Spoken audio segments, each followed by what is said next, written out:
श्री गणेशाय नमः। कार्तिक माहात्म्य 9वां अध्याय। राजा पृथु ने कहा, हे नारद जी, आपने कार्तिक मास के व्रत में तुलसी की जड़ में भगवान विष्णु का निवास बताकर उस स्थान की मिट्टी का पूजन बतलाया है। अब मैं भी श्री तुलसी जी के महात्म्य को सुनना चाहता हूँ। तुलसी कहाँ और कैसे उत्पन्न हुई, ये बताने की कृपा करें। नारद जी ने कहा, हे राजन, एक समय जब देवगुरु बृहस्पति और देवराज इंद्र कैलाश पर्वत पर शंकर जी का दर्शन करने के लिए गए तो शंकर जी ने उनकी परीक्षा ली। उन जटाधारी दिगंबर ने उनका मार्ग में ही अनुरोध कर डाला। यद्यपि वे तेजस्वी, शांत, लंबी भुजा और चौड़ी छाती वाले गौरवर्ण अपने विशाल नेत्रों युक्त तथा सिर पर जटाधारे वैसे ही बैठे थे, तथापि इंद्र ने शंकर जी को न पहचान उनका नाम धाम आदि परिचय पूछा और कहा, शंकर जी अपने स्थान पर हैं या कहीं गए हैं। इस पर उस तपस्वी ने कुछ नहीं कहा, परंतु त्रिलोकीनाथ के ऐश्वर्य से गर्भित होकर इंद्र कब चुप रहते। उन्होंने क्रोध से घुड़क कर कहा, अरे, मैं पूछता हूं, तू उत्तर क्यों नहीं देता? मैं अभी तुझे इस वज्र से मारता हूं, फिर देखता हूं तुझ दूरमति की रक्षा कौन करता है। फिर ज्यों ही दिगंबर को मारने के लिए हाथ में वज्र लिया, त्यों ही भगवान शंकर ने वज्र सहित उसका हाथ स्तंभित कर दिया और विकराल नेत्र कर ज्यों ही उसे देखा तो ऐसे विदित हुआ मानो वह दिगंबर प्रज्वलित हो उठा है और तेज से जला देगा। भुजाएं स्तंभित होने से इंद्र के क्रोध और दुख का अंत न रहा, परंतु ज्यों ही बृहस्पति जी ने उसको प्रज्वलित देखा त्यों ही अपनी बुद्धि से उनको भगवान शंकर जानकर प्रणाम किया और इंद्र को भी उनके चरणों में गिराया। फिर बृहस्पति जी बोले, हे दीनानाथ, अपना क्रोध रोककर इंद्र का अपराध क्षमा कीजिए। बृहस्पति जी के वचन सुनकर महेश्वर गंभीर वाणी में बोले, मैं अपने नेत्रों से निकले क्रोध को कैसे रोकूं? तब बृहस्पति बोले, हे भगवान, भक्तों पर तो दया करनी ही चाहिए, अतः अपना भक्तवत्सल नाम सार्थक कीजिए और इस तेज को शांत कर इंद्र का उद्धार कीजिए। तब भगवान शंकर ने कहा, मैं तुम्हारी स्तुति से प्रसन्न हूँ, जो तुमने इंद्र को जीवन दान दिलाया। अब मैं तुम्हें अपने वरदान द्वारा जीव नाम से विख्यात करता हूँ। मेरे नेत्रों की अग्नि अब इंद्र को पीड़ित नहीं करेगी। ऐसा कहकर शंकर जी ने अपने माथे से निकले हुए तेज को लेकर क्षीर सागर में डाल दिया। फिर लीलाधारी भगवान अंतर्ध्यान हो गए। इंद्र और बृहस्पति दोनों भय से मुक्त होकर परम सुखी हुए।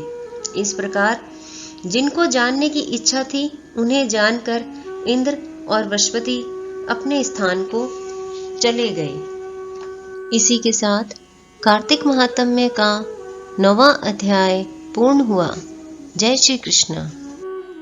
श्री गणेशाय नमः। कार्तिक मास महात्म्य 10वां अध्याय। राजा पृथु ने कहा, हे देवर्षि, आपको नमस्कार है। आप कृपा कर आप यह कहिए कि जिस समय भगवान शंकर ने माथे का तेज क्षीर सागर में डाल दिया उस समय क्या हुआ? नारद जी ने कहा, हे राजन, जब शंकर जी ने तेज क्षीर सागर में डाल दिया तो वह शीघ्र ही बालक होकर गंगा सागर के संगम पर बैठकर संसार को भय देने वाला रुदन करने लगा। उसके रुदन से समस्त संसार व्याकुल हो उठा। लोकपालों के मन में भी व्याकुलता हुई। अधिक कहने से क्या है, चराचर चलायमान हो गए। शंकर सुवन के रुदन से ब्रह्मांड व्याकुल हो गए। समस्त देवता और ऋषि मुनि व्याकुल होकर लोक पितामह ब्रह्मा जी की शरण में गए और सब ने मिलकर ब्रह्मा जी को प्रणाम किया और स्तुति की। फिर कहा, हे पितामह, यह बड़ा भयंकर समय आया है। इसका नाश कीजिए। देवताओं की यह बात सुनकर ब्रह्मा जी सत्यलोक से उस बालक को देखने के लिए समुद्र तट पर आए। समुद्र ने ब्रह्मा जी को आता देख उन्हें प्रणाम किया और बालक को उठाकर उनकी गोद में दे दिया। तब विस्मित होकर ब्रह्मा जी ने पूछा, हे सागर, तुम शीघ्र बताओ कि यह बालक किसका है।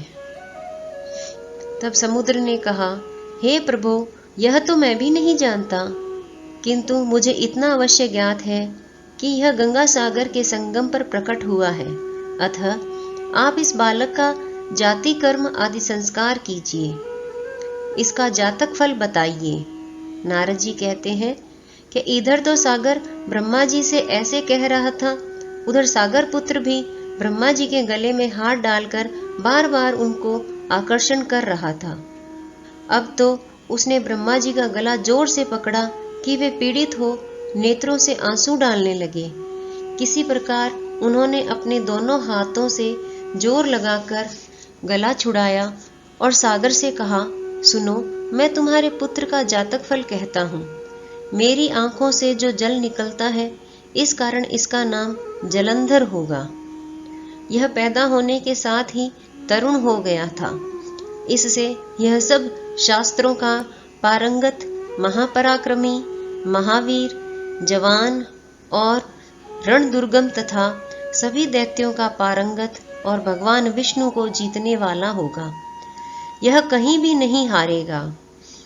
एक भगवान शंकर को छोड़कर सबसे अवस्थ होगा। जहां से यह उत्पन्न हुआ है, फिर वहीं जाएगा। इसकी पत्नी बड़ी पतिव्रता, सौभाग्यशाली, सर्वांग सुंदरी, परम मनोहर, मृदु भाषिणी तथा शील की सागर होगी। नारद जी ने कहा, हे राजन, सागर से यह कहकर ब्रह्मा जी ने शुक्राचार्य को बुलाकर बालक का राज्याभिषेक कराया।